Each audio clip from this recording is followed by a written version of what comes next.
You're watching See Please Law and Life, a short video series about how the law shapes our lives every day. In this video, we'll explore a day in the life of Kathy, a self-employed contractor. We will see how employment law, tenancy regulations, the Canada Consumer Product Safety Act, the Tax Act, Animal Protection Act, condominium bylaws, and Alberta's food regulations affect her in her daily life. The coffee beans here must meet the safety and quality standards under the Food and Drugs Act and regulations. Under the Act, all food products, including coffee, must include a nutrition label. There is a section in the regulation about coffee. For example, for coffee to be labeled as decaffeinated, it cannot have more than 0.1% caffeine. Kathy is an independent contractor. She does not have employment protection under the common law or Alberta's Employment Standards Code. Independent contractors have few rights. They do not have access to overtime rates, vacation pay, break times, protected leave, or termination pay. Kathy is also responsible to pay her own tax, Canada Pension Plan, and employment insurance payments to the government. She is not entitled to benefits. Kathy would have to get these on her own. Kathy rents the condo she lives in. This makes her a tenant. The Residential Tenancies Act applies to people who rent the place they live. Kathy's faucet is leaking. She texts her landlord to fix it.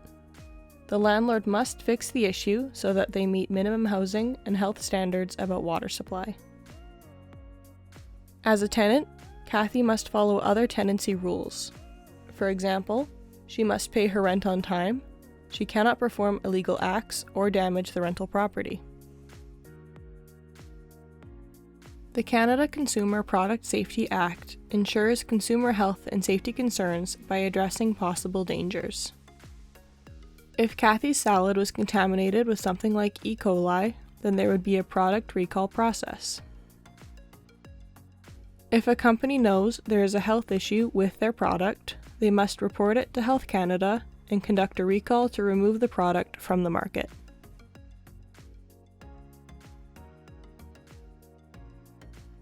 The Tax Act says you can deduct business expenses for home-based businesses, but you can only deduct the amount that is related to the business portion. Personal expenses cannot be deducted.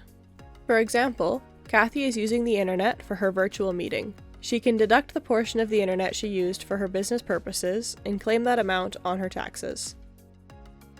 Kathy has a pet cat. Feeding her cat is one of her responsibilities as a pet owner.